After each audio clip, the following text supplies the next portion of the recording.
My name is Jim Toot, and I'm an associate professor of political science at Central Virginia Community College. In this section, we'll discuss civil liberties. Part 1, Civil Liberties and the Bill of Rights. Civil liberties are the rights and freedoms of individuals that the government may not infringe on. Some civil liberties are contained within the Constitution, but most reside within the Bill of Rights. Originally, these protections applied only to the federal government. Over time, they have been individually applied to the states. Even before the addition of the Bill of Rights in December 1791, the Constitution did not ignore civil liberties entirely. For example, the original text of the Constitution includes a right to a writ of habeas corpus, a writ issued by a judge asking the government for the reasons for a person's arrest. The Constitution protects an individual's right to ask for such a writ, and a prohibition against bills of attainders, laws prohibited by the Constitution that punish an individual named without judicial proceedings. In addition, the Constitution prohibits ex post facto laws, laws prohibited by the Constitution to retroactively make a legal act a crime.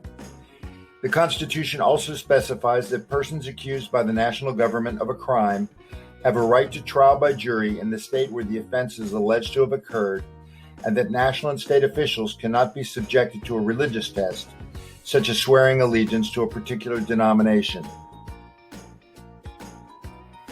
The Bill of Rights, however, contains the bulk of civil liberties with its emphasis on powers and structures. The Bill of Rights speaks of the people and outlines the rights that are central to individual freedom. The Bill of Rights. Amendment 1. Congress shall make no law respecting an establishment of religion, or prohibiting the free exercise thereof, or abridging the freedom of speech, or of the press, or of the right of the people peaceably to assemble and to petition the government for a redress of grievances. Amendment 2. A well-regulated militia being necessary to the security of a free state, the right of the people to keep and bear arms shall not be infringed. Amendment 3. No soldier shall in time of peace be quartered in any house without the consent of the owner, nor in time of war, but in a manner to be prescribed by law. Amendment 4. The right of the people to be secure in their persons, houses, papers, and effects against unreasonable searches and seizures shall not be violated, and no warrant shall issue but upon probable cause, supported by oath or affirmation, and particularly describing the place to be searched and the person or things to be seized. Amendment 5.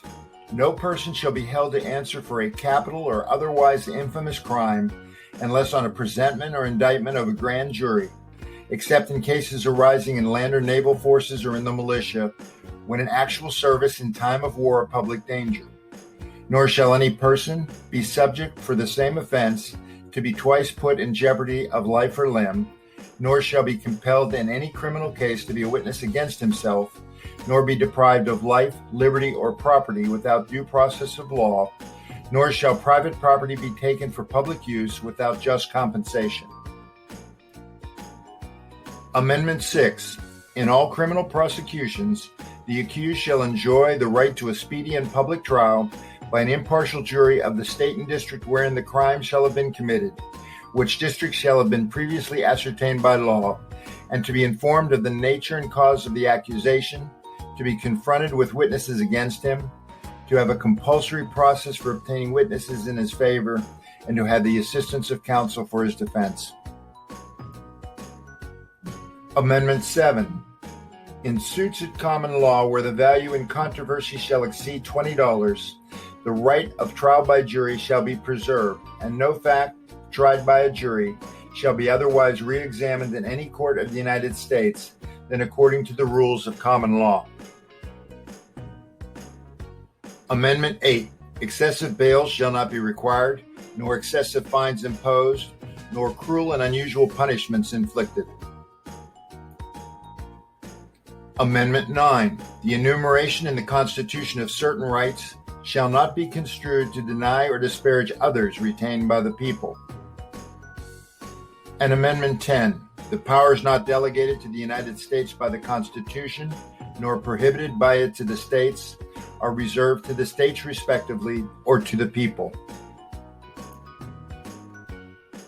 The main amendments fall into several broad categories of protection: freedom of expression in the First Amendment, the right to keep and bear arms in the Second Amendment, the protection of person and property in the Third, Fourth, and Fifth Amendment, the right not to be deprived of life, liberty, or property without due process of law in the Fifth Amendment, the rights of the accused in the Fifth, Sixth, and Seventh Amendment, assurances that the punishment fits the crime in the Eighth Amendment.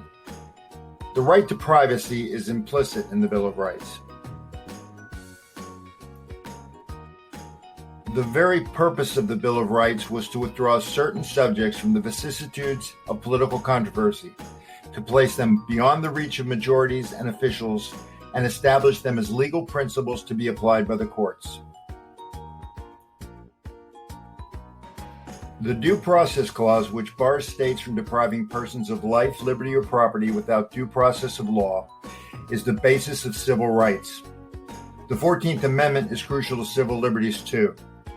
The Bill of Rights restricts only the national government. The 14th Amendment allows the Supreme Court to extend the Bill of Rights to the states. The Supreme Court decided case by case which rights applied to state governments using the 14th Amendment, using a rationale called Selective Incorporation. In time, the Supreme Court incorporated almost every right: freedom of speech in 1925, the practice of religion in 1940, and recently the right to bear arms in 2010.